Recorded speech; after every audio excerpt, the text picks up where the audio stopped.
कहानी की शुरुआत एक बाप और बेटी की जोड़ी से होती है जो अपनी छुट्टियों के दौरान वेस्टर्न नॉर्वे में मौजूद ट्रोल पहाड़ी पर चढ़ रहे थे। पहाड़ी के ऊपर पहुंचने के बाद टोबिया ने अपनी बेटी नोरा को लेजेंड ट्रोल्स के बारे में बताया। माना जाता है हजारों साल पहले बहुत बड़े ट्रोल्स पूरी दुनिया में घूमा करते थे, लेकिन फिर एक दिन किसी ने इन ट्रोल्स पर जादू कर दिया और उन्हें पत्थर की मूर्तियों में बदल दिया। टोबिया का मानना था ये ट्रोल्स अभी भी नॉर्वे की पहाड़ियों में छुपे हुए हैं और एक दिन फिर से जिंदा हो जाएंगे। यह बात सुनकर छोटी नोरा को इन कहानियों में बहुत दिलचस्पी आने लगी, लेकिन 20 साल बाद जब नोरा बड़ी हो गई तो उसका इन कहानियों और जादू पर से विश्वास उठ गया और अब वह सिर्फ मॉडर्न साइंस पर भरोसा करती थी। अब वह एक पेलिनोलॉजिस्ट बन चुकी थी। दरअसल पेलिनोलॉजिस्ट ऐसे साइंटिस्ट होते हैं जो धरती के नीचे मिलने वाले पुराने जानवरों के अवशेषों को देखकर बीते हुए समय के बारे में जानकारी निकालते हैं। 6 महीने की कड़ी मेहनत के बाद आज आखिरकार उसे एक बेहतरीन फॉसिल मिल गया था। इसी खुशी में उसने अपने दोस्तों के साथ पार्टी करने का फैसला किया। वहीं दूसरी तरफ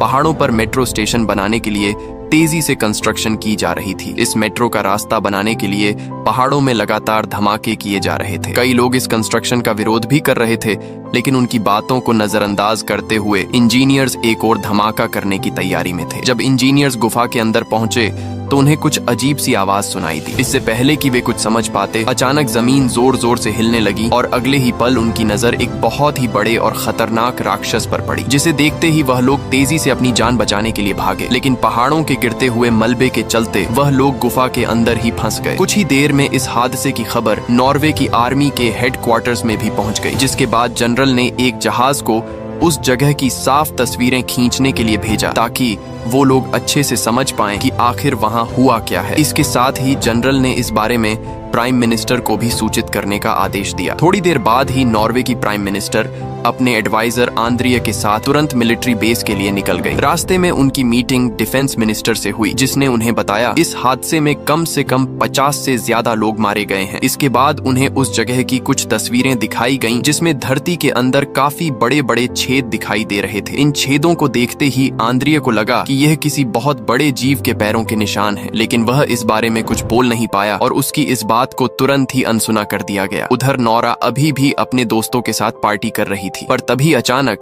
वहां एक आर्मी हेलीकॉप्टर आया। उसमें से एक फौजी उतरा और उसने नोरा को बताया उसे अभी के अभी प्राइम मिनिस्टर से मिलने के लिए बुलाया गया है। यह सुनते ही नोरा बिना समय बर्बाद किए उसी हेलीकॉप्टर में बैठकर मिलिट्री बेस के लिए निकल गई। वहां पहुंचते ही आंद्रिया उसे एक कमरे में ले गया, जहां सभी टॉप रैंक ऑफिसर्स के साथ साथ खुद प्राइम मिनिस्टर भी बैठी हुई थी और अभी तक जितनी जानकारी उन्हें मिली थी वह सब उसे बताई गई। उसके मुताबिक सभी को लग रहा था शायद यह सब किसी जानलेवा गैस की वजह से हुआ है, लेकिन नोरा इस बात से सहमत नहीं थी। तस्वीरों में मिले पैरों के निशानों को देखकर उसे भी लग रहा था शायद ये कोई बहुत बड़ा प्राचीन जानवर है जो दोबारा जिंदा हो गया है। इस बारे में आंद्रिया के पास भी कुछ सुझाव थे, लेकिन उसने यह बातें सबके सामने कहना सही नहीं समझा। वहीं बाकी गवर्नमेंट ऑफिसर्स को नोरा की यह बात सिर्फ मजाक लग रही थी। उनके मुताबिक इतने सालों तक कोई प्राचीन जानवर जिंदा कैसे रह सकता है, उसने इतने साल खाया क्या और वह मरा क्यों नहीं। तभी सिगरेट नाम की एक कंप्यूटर जीनियस उस कमरे में आई और उसने सभी के सामने इस हादसे का एक वीडियो रखा जो उसने बहुत मुश्किल से ढूंढा था। जैसे ही वीडियो प्ले हुआ, कमरे में मौजूद सभी लोग हैरान रह गए, क्योंकि उस वीडियो में लगभग 150 फीट लंबा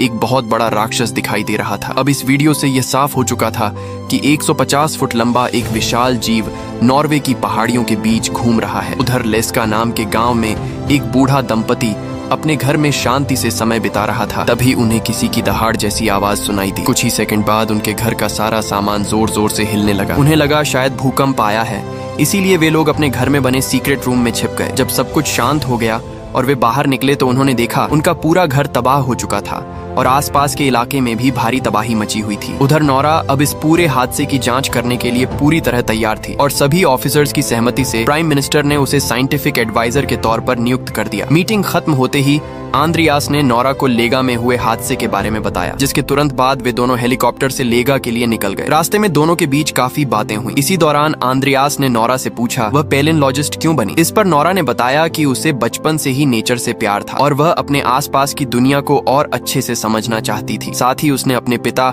टोबिया के बारे में भी बताया कि कैसे वह बचपन में उसे पहाड़ों पर ले जाते थे और उनसे जुड़ी कहानियां सुनाते थे, लेकिन बदकिस्मती से वह इन कहानियों में इतने ज्यादा खो गए कि उनका असली दुनिया से रिश्ता ही टूट गया। हालत यहाँ तक खराब हो गई थी कि उन्हें एक मेंटल हॉस्पिटल में भर्ती करना पड़ा। लेगा पहुंचकर जब नोरा और आंद्रियास ने वहां मची तबाही देखी तो दोनों हैरान रह गए। तभी उनकी मुलाकात कैप्टन क्रिस से हुई, जो फौज की तरफ से पूरे ऑपरेशन को संभाल रहे थे। क्रिस ने उन्हें बताया वह राक्षस लेगा में तबाही मचाने के बाद लगभग 2 मील आगे तक बढ़ता गया और फिर अचानक गायब हो गया। फौज ने उसे ढूंढने की बहुत कोशिश की, लेकिन वह कहीं नहीं मिला, मानो वह हवा में ही गायब हो गया। इसके बाद उन्होंने उस बूढ़े कपल से पूछताछ की जो उस घटना के बाद से अभी तक बहुत ज्यादा डरे हुए थे। उनके सीक्रेट रूम में छुपने की वजह से उन्हें ज्यादा कुछ तो नहीं पता था, लेकिन फिर भी उस बुजुर्ग औरत ने बताया उसे किसी जानवर की दहाड़ नहीं बल्कि कुछ अलग ही आवाज सुनाई दी थी, जैसे मानो कोई विशालकाय दानव उन पर हमला करने वाला हो। लेकिन यह जानकारी किसी भी नतीजे तक पहुंचने के लिए काफी नहीं थी, इसलिए नोरा ने खुद ही आसपास जांच करना शुरू कर दिया। जांच के दौरान उसे एक अजीब सी महक आई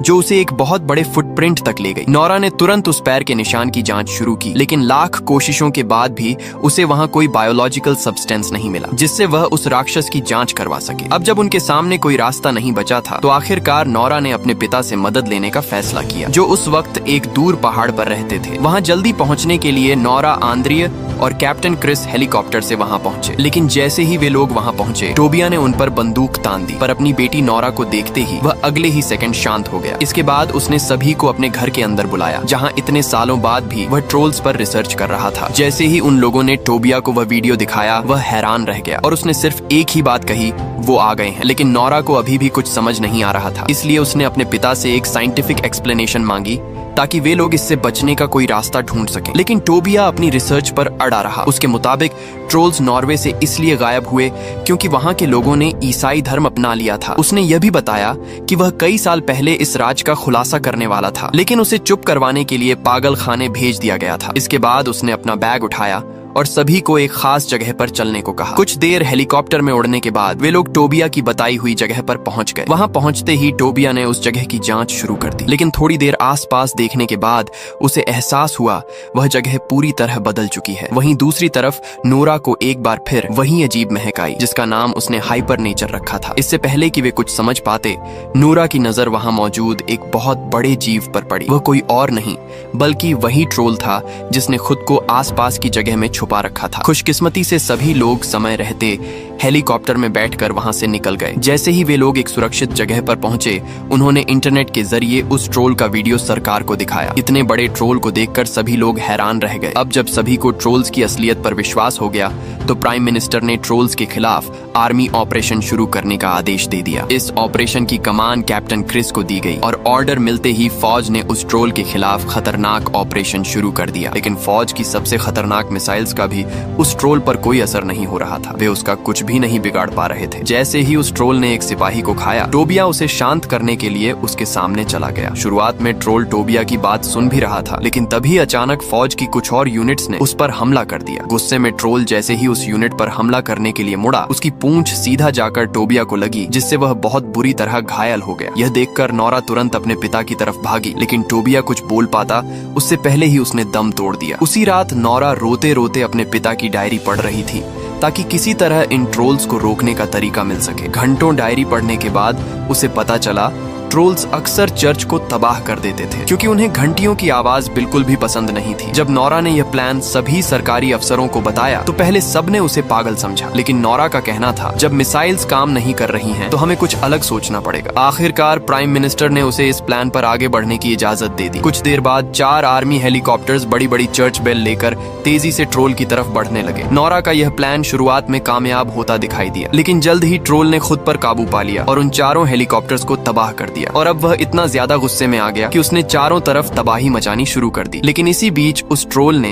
एक बच्चे की जान भी बचाई, जिससे यह साफ पता चलता था उस ट्रोल के अंदर भी शायद एक दिल है। इस हादसे के बाद दुनिया भर के न्यूज चैनलों ने यह खबर दिखाना शुरू कर दिया, जिसके चलते आम नागरिकों में दहशत का माहौल बन गया। ठीक उसी वक्त प्राइम मिनिस्टर ने देश में इमरजेंसी डिक्लेयर करते हुए ओस्लो शहर और उसके आसपास के इलाकों को जल्द से जल्द खाली करने के आदेश दे दिए, क्योंकि ट्रोल तेजी से ओस्लो शहर की तरफ बढ़ रहा था। उधर अपने नाकामयाब प्लान के चलते नोरा को साइंटिफिक एडवाइजर की पोस्ट से निकाल दिया गया। दूसरी तरफ आंद्रिये को गवर्नमेंट के अगले प्लान के बारे में पता चल गया, जिसमें वे लोग ओस्लो के आसपास के शहरों में बड़े बड़े बम धमाके करके ट्रोल को खत्म करना चाहते थे। लेकिन आंद्रिये के पास इसे रोकने की कोई पावर नहीं थी, इसलिए उसने इस बेकार नौकरी से इस्तीफा दे दिया। हजारों लोग अपने घर और शहर छोड़कर भाग रहे थे, जिनमें नोरा और आंद्रिये भी शामिल थे। इधर नोरा को इस बात का दुख था कि वह अपने देश को इस समस्या से नहीं बचा पाई, इसलिए उसने एक बार फिर अपने पिता की डायरी पढ़ना शुरू कर दिया। इस बार उसकी नजर सिन नाम पर पड़ी, जो कई बार लिखा हुआ था। जब उसने इस बारे में आंद्रिये से बात की तो उसने बताया असल में सिंडिंग एक राजकुमार था जो ओस्लो के एक महल में रहता था और इस समय वह देश का सबसे अमीर आदमी था। अब नोरा को लगने लगा शायद उन्हें उस महल में कोई बड़ा सुराग मिल सकता है, इसीलिए उसने आंद्रिये से तुरंत गाड़ी महल की तरफ मोड़ने को कहा। महल पहुंचते ही उनकी मुलाकात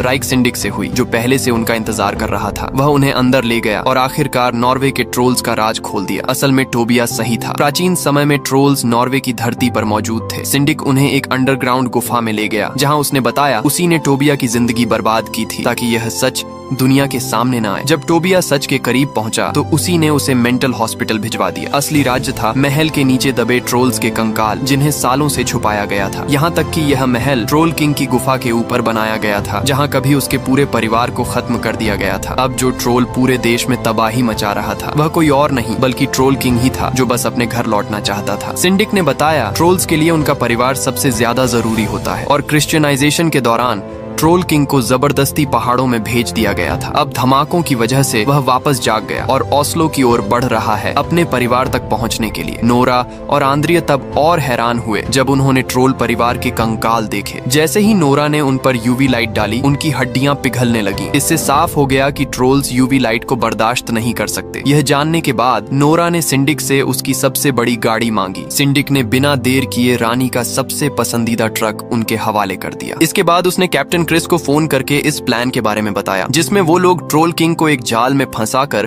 उस पर यूवी लाइट से हमला करने वाले थे और इसके लिए उन्हें कई सारी बड़ी बड़ी यूवी लाइट्स चाहिए थीं। उधर एंड्रियास ने तुरंत ही अपनी दोस्त सिंग्रेट को फोन करके कहा कैसे भी करके ओस्लो बमिंग प्लान को लेट करवाओ। खुशकिस्मती से सिंग्रेट एक कमाल की हैकर थी और उसने चुपचाप बिना किसी को बताए मिसाइल्स को फायर होने से ही रोक दिया। उधर नोरा और आंद्रिये अपने ट्रक में ट्रोल किंग के बच्चे का स्कल लेकर घूम रहे थे और जानबूझकर ट्रोल किंग का ध्यान उस पर खींचने की कोशिश कर रहे थे। यह सब करके वे ट्रोल किंग को यूवी लाइट ट्रैप के पास लाना चाहते थे। जैसे ही ट्रोल ने उस स्कल को तोड़ा तो उसे एहसास हुआ अब उसके परिवार का कोई नहीं बचा है और वह और ज्यादा गुस्से में आ गया। उधर मिलिट्री बेस में सिंग्रेट को हैकिंग करते हुए रंगे हाथों पकड़ लिया गया, लेकिन तभी जनरल ने भी उसकी बात समझते हुए प्लान को खारिज कर दिया, क्योंकि उस वक्त वहाँ कई सारे आम नागरिक मौजूद थे जो उन धमाकों में मारे जाते। इधर नोरा और आंद्रिये किसी तरह ट्रोल को लाइट ट्रैप तक लाने में कामयाब हो गए और उसके वहां पहुंचते ही कैप्टन क्रिस की पूरी टीम ने एक साथ अपनी लाइट्स ऑन कर दी। अब उनका प्लान कामयाब हो गया था, क्योंकि धीरे धीरे ट्रोल जलने लगा। लेकिन उसे इस तरह तड़पता हुआ देखकर